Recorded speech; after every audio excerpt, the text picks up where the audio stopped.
Obviously, one of the interesting debates is whether the 6 creation days of Genesis chapter 1 were calendar days or extremely long days. Many Christians like to put in their 2 cents on this issue. However, you need to ask yourself this question. Are you willing to believe what God told Moses about the length of the 6 creation days of Genesis chapter 1? It is God himself who has revealed the length of the creation days of Genesis chapter 1, and he did so in the Holy Bible. Specifically, in the book of Exodus, God revealed some of the characteristics of the creation days of Genesis chapter 1. In Exodus 20:11, God revealed that everything and every organism that was in the universe in circa 1400 BC was created within the time span of the 6 creation days of Genesis chapter 1. For instance, Moses was on planet Earth in circa 1400 BC when God was speaking in Exodus 20:11. Therefore, we can see absolute proof from Exodus 20:11 that God created Moses during the time span of the 6 creation days of Genesis chapter 1. Read Exodus 20:11. In other words, God created Moses on the 6th day. Read Exodus 20:11. The 6th day was not a calendar day. In fact, the 6th day has not yet ended in the way of preterism. God created you and Moses and Adam and Eve on the 6th day. As you can see, some people whom God created in Genesis chapter 1 were pre-Adamites, and some people whom God created in Genesis chapter 1 were created thousands of years after God formed Adam in circa 4000 BC. The 6th day is a very long day. It has not yet ended in the way of preterism. As for the 7th day, we know from Genesis 2:1-2 that it cannot possibly start until God ceases his miracles and works in this universe. And God has not yet ceased his miracles and works in this universe in the way of preterism. In other words, the 7th day has not yet started in the way of preterism. The 7th day will be an eternal day. It will have an eternal future, but it does not have an eternal past. The 7th day has not yet started from our perspective. And simply be aware that the past tense of the verb finished in Genesis 2:1 does not indicate preterism. The start of the 7th day is in God's past, but the start of the 7th day is in our future. We can see that God is still creating stars in the Orion Nebula, and Amos the prophet revealed in Amos 5:8 that God is still creating celestial bodies in Orion and in Pleiades.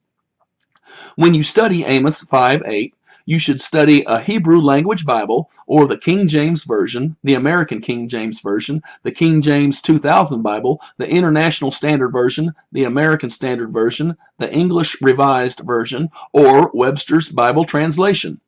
The point here is that we need to study the Hebrew verb that was translated into the present tense of make in Amos 5:8. Listen to Amos 5:8 in the American King James Version.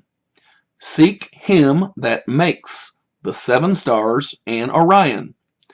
The Hebrew verb that was translated into makes in Amos 5:8 is asah, Strong's 6213. And the specific form of asa, as it appears in Amos 5:8, is in participle active mood. Simply put, the Hebrew verb asa, as it appears in Amos 5:8, reveals that God is making celestial bodies in Orion and in Pleiades at this very moment. Be aware that in Amos 5:8, Amos did not actually write 7 stars. Rather, Amos used the Hebrew word kemah, Strong's 3598, which may refer to Pleiades, an open cluster. In Amos 5:8, kemah was translated into 7 stars. If you read the scientific papers by Joseph H. Ree, In-Seok Song, and Benjamin Zuckerman, then you will have little doubt that exoplanets are currently forming around HD 23514, a star in Pleiades. And God is certainly accreting celestial matter onto existing stars and Pleiades. We know from Isaiah 48:13 that accretion is a creation process. Isaiah 48:13, Mine hand also hath laid the foundation of the earth. As I wrote in chapter 4 of my book, Isaiah 48:13 does not contradict Psalm 33:6. Psalm 33:6 does not contradict Isaiah 48:13. The false teachers contradict Psalm 102:25 and Isaiah 48:13. Do you believe Psalm 102:25 and Isaiah 48:13, or do you believe the false teachers? Do you believe in God, or do you believe in people who directly contradict God? Simply put, the Holy Bible reveals that God did not create celestial bodies via creatio ex nihilo. Incidentally, Amos the prophet was the first human being to reveal that planet Earth rotates. Nearly 2,800 years ago, in Amos 5:8, Amos used the Hebrew verb hafach, Strong's 2015, to reveal that God rotates planet Earth. And Amos 5:8 is not the only verse in the Holy Bible that reveals that planet Earth rotates.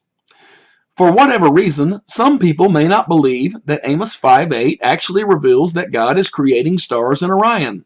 Some people who believe that the seventh day started in circa 4000 BC also believe that God has not created anybody or any organism or anything since 4000 BC. However, anybody who claims that God has not created anybody or any organism or anything since 4000 BC is in heresy against Amos 5:8, Psalm 100 verse 3, Psalm 139 verse 13, Proverbs 22 verse 2, Isaiah 54 verse 5, Malachi 2 verse 10, and many other Bible verses. Now, briefly, let me point out that the stars that God is creating in the Orion Nebula right now are fourth day creations of Genesis 1:16 and Amos 5:8. The fourth day has not yet ended in the way of preterism. Astronomers know that stars are still forming in the universe. Astronomers study stellar nurseries through telescopes. And Psalm 146 verse 6 of Young's literal translation reveals that at this very moment God is, quote, making the heavens, unquote. If you understand what has been discussed so far, then you understand that the creation days overlap each other. Anybody can read Exodus 20:11 and see that God revealed that the creation days of Genesis chapter 1 are long, ongoing, overlapping days. And actually, this is where it gets somewhat difficult to understand the number of each creation day, 1 through 6.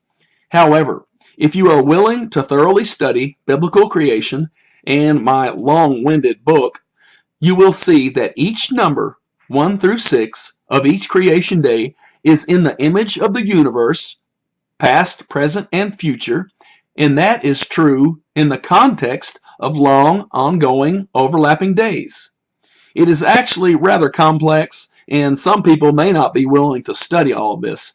I do not blame them. But one other point here, which I cover in chapter 125 of my long-winded book, is that the Holy Bible actually reveals the relationship that our solar system has with the universe, chronologically speaking. I will not be going into any detail in this video, but I will tell you that the Holy Bible reveals exactly what astronomers tell us about that relationship. As for Exodus 20:11, some people will still try to interpret that verse in their own way. They may claim that God created the universe in 6 days and then rested on the 7th day and then resumed creating the universe on an 8th day. First of all, that is heresy against Genesis 2:1. Genesis 2:1 reveals that the 7th day will not start until God no longer performs miracles and works in this universe. But for the people who continue to commit heresy against Genesis 2:1, they need to understand something in particular about Exodus 20:11. If God did create anything after the 7th day, then in Exodus 20:11, God would have said that he created the universe in 6 days and then rested on the 7th day and then resumed creating the universe for another 949,000 calendar days. The number 949,000 is simply the approximate number of calendar days that occurred between God's creation of Adam and God's spoken words in Exodus 20:11.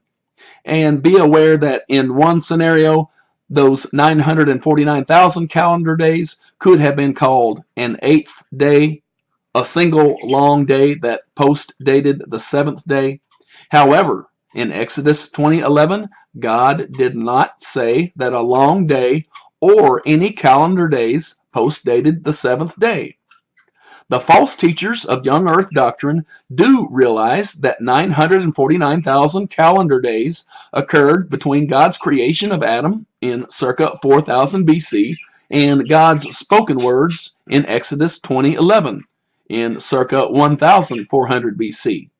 Now, those false teachers of young earth doctrine need to realize that in Exodus 20:11, God explicitly referenced the entire universe and all of the creations that were within the universe up to the time of Exodus 20:11, which was circa 1400 BC. Furthermore, in 1400 BC, in Exodus 20:11, God referenced all eras of creation up to the start of the 7th day. Some of those eras of creation are in our future. All creation miracles are in God's past because God is above the timeline. When God ceases performing miracles and works in this universe, in our future, the 7th day will start in the way of preterism.